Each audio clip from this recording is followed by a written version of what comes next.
So the last couple of weeks have been filled with fun Airbnb events. First, there was no water in one of our properties. Second, the transistor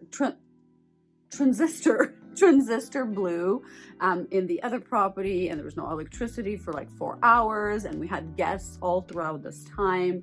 And then there was an issue with a toilet seat, you guys. Like, you know that everybody talks about, oh, I don't want to have a rental because I don't want to deal with toilets. Well, that is exactly true. However, in today's video, I'm going to share with you what I truly think about the cons of running an Airbnb in Puerto Vallarta, Mexico, or the Bay Area. And along the way, I'll share with you what we've been kind of dealing with.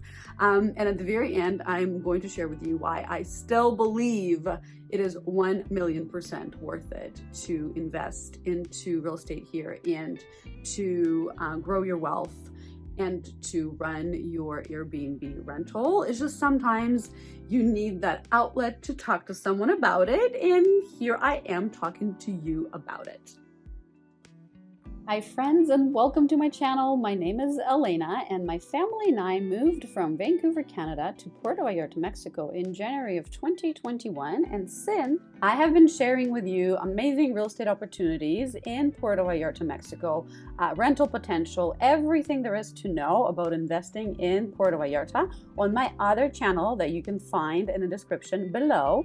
And then I started to receive a lot of comments, emails, and questions about what is life in Puerto Vallarta like? How is it to raise a family in PV? What kind of opportunities are available beyond real estate? And so I decided to start this channel to share all of that with you. And in today's video, we are getting into the cons of running an Airbnb property or short-term rental in Puerto Vallarta, Mexico. Let's go back to the toilet seat situation. About 3 weeks ago, I got a message from a guest who was staying at our property saying that the toilet seat was broken and we needed to order a new one. So I went to Home Depot, and actually I didn't go, I sent my husband to Home Depot to look for the seat. About 3.5 hours later, he returned home saying that there is no such seat available in Puerto Vallarta, and we had to order it. And the order would take about 10 days. The following week, we got a message from a different guest at a different property telling us that the toilet seat was broken. And guess what? There was an available toilet seat for this one, and it was the last one in all of Mexico. So let's just say these types of wine dispensers at the grocery stores come in very, very handy here in PV.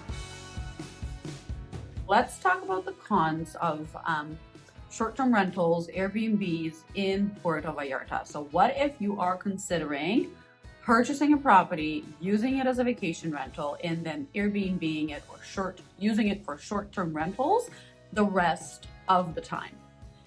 Con number one that I have been dealing with a lot lately is mañana attitude, meaning that things that need to get done don't get done on time, and there are interruptions that happen here in Vallarta with electrical and water. So depending on where you're located in the bay, take between 2 to 3 to 4 hours to a couple of days for, let's say, your electricity to come back after a storm or some sort of other event. I'm going to give you an example. The property that we have purchased as a pre-sale, developer passed it on to us. There was an issue with CIPAL, which is the local water authority.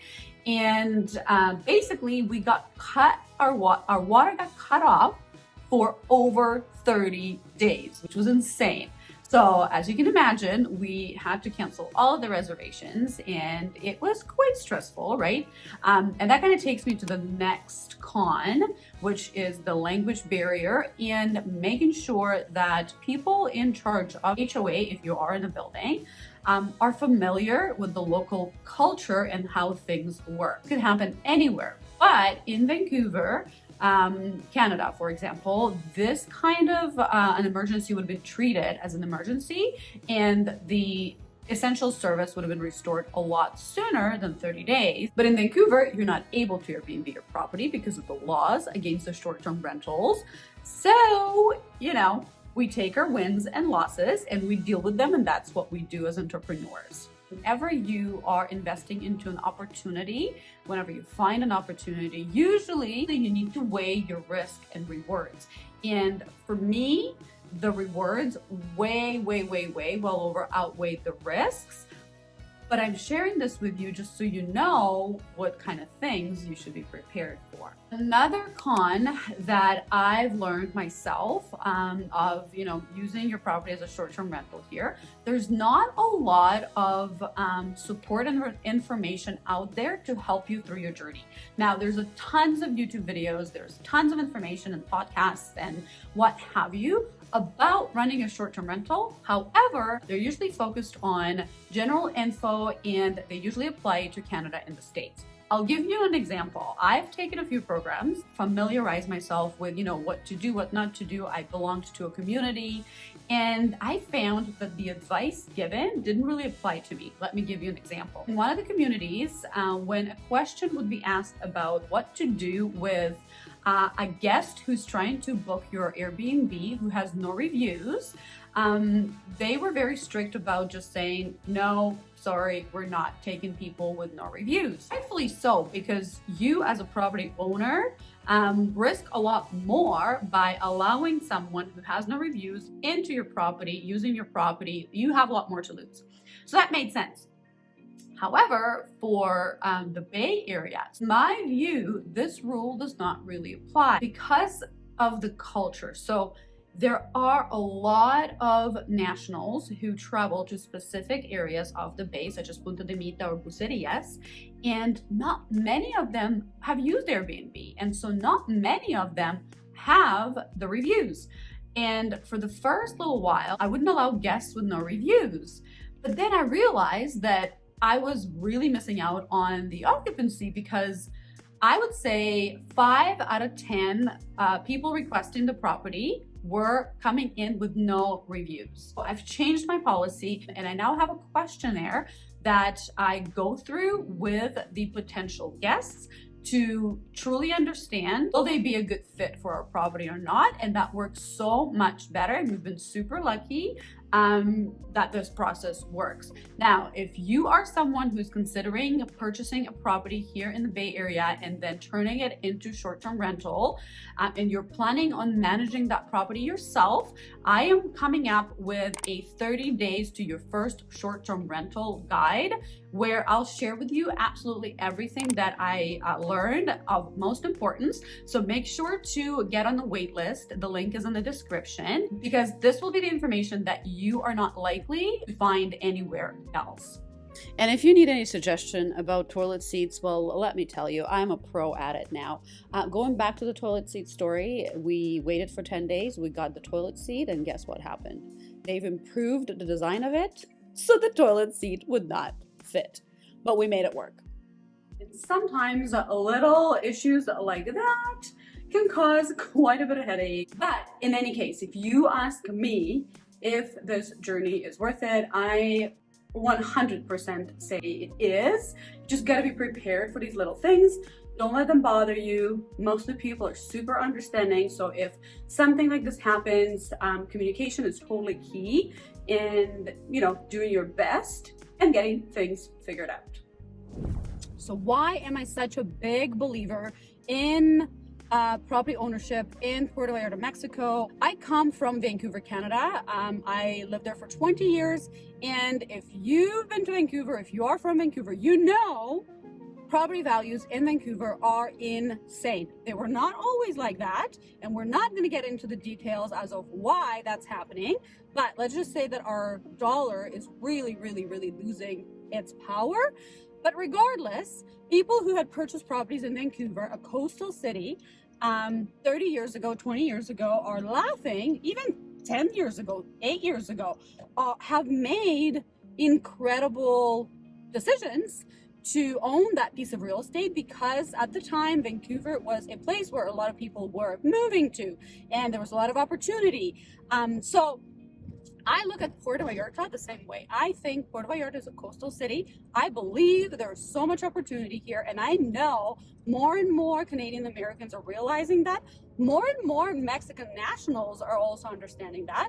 And for that reason, I believe property values here are going to continue increasing. And I think that Puerto Vallarta is a perfect place for a first-time investor who is ready to work hard and put in the effort to dip their toes into real estate, because the opportunity is there. You can buy a property that is well priced. You can cash flow it. You can use it as your vacation rental. And contrary to popular belief, you are going to be supporting the Mexican economy. You are going to be paying people who are locals to clean your place, to take care of your bills, to do all the things. So, and at the same time, you are going to be building generational wealth. Is it easy? No, it's not easy, but it is fairly simple. All you need is a couple of months to set things up, get your hands on the resources that will save you a lot of time. I've created many of those resources. There are some free ones, there are some paid ones. I'll have them linked in the description below. Save yourself some time, set things up, and get going with it. Now, are there going to be issues? 100%. I deal with issues every single month, but is it worth it? 100 million%, because the little condo that we bought 2 years ago has cash flown us on average $3,000 a month. It cost us $205,000. It is now worth about $350,000. Now, is it worth it to you? Because to me, it is 1,000,000% worth it. And not only that, we have a beautiful place to go and enjoy with my family, and it's our home away from home. So here we have it, friends. I'm looking forward to reading your comments. Let me know, what did you think of the video? What did you think of the cons that I shared with you? And also share with me, what else would you like to learn about? I'll be happy to share my experiences with you. Thank you so much for watching until the very end. I will see you in the next video.